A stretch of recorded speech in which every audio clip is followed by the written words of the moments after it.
Moses, during the end of his life, he had brought the Jewish people from slavery in Egypt across the Red Sea, promising them they would get to a promised land.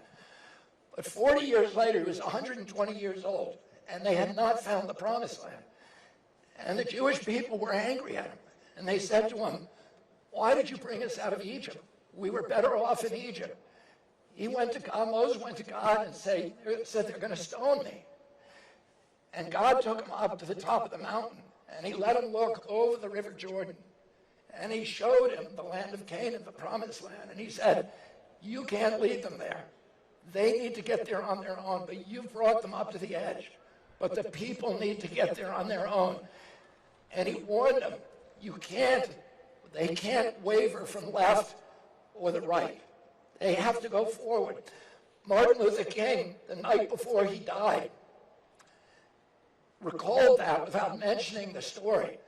But he said to the people, "I've been to the mountaintop. I've seen the promised land. I know what it looks like. And I may not get there with you, but you're going to get there. But you have to get there yourselves. The people have to decide to take back the power in this country."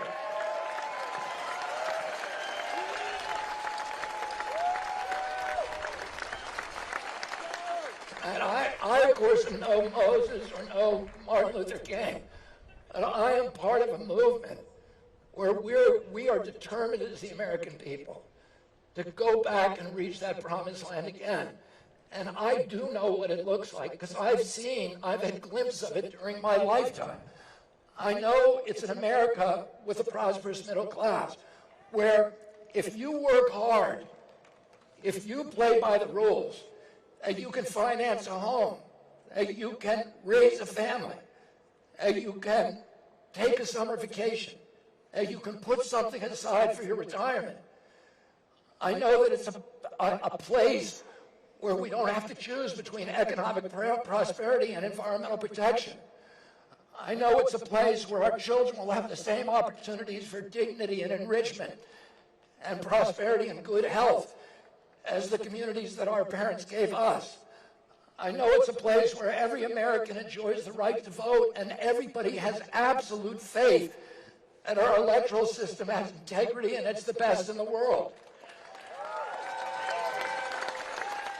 I know it's a place with incorruptible regulatory agencies. When I was a kid, the FDA, the CIA, or the FDA, the EPA, the NIH were the gold standard regulatory agencies in the world. The other nations in Europe and Latin America based their regulations on what our regulatory agencies said. They were absolutely incorruptible. They were gold standard science. I know that that promised land is a place which is a bastion for the rights that are enshrined in our Constitution. And I know that that promised land is a place where America is a moral authority around the world, and people look to us for leadership. And it's a place that promotes peace instead of war.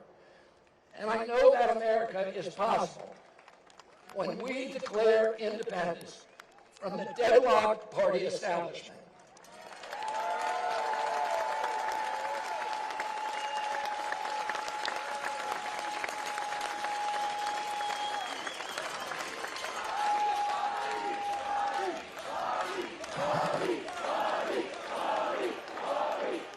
That is the America that's possible when we declare independence from the war machine that devours $1 trillion a year. That is the America that is only possible when we stop fighting each other and go over the fortress wall. And that's the America that I'm going to serve when I become President of the United States.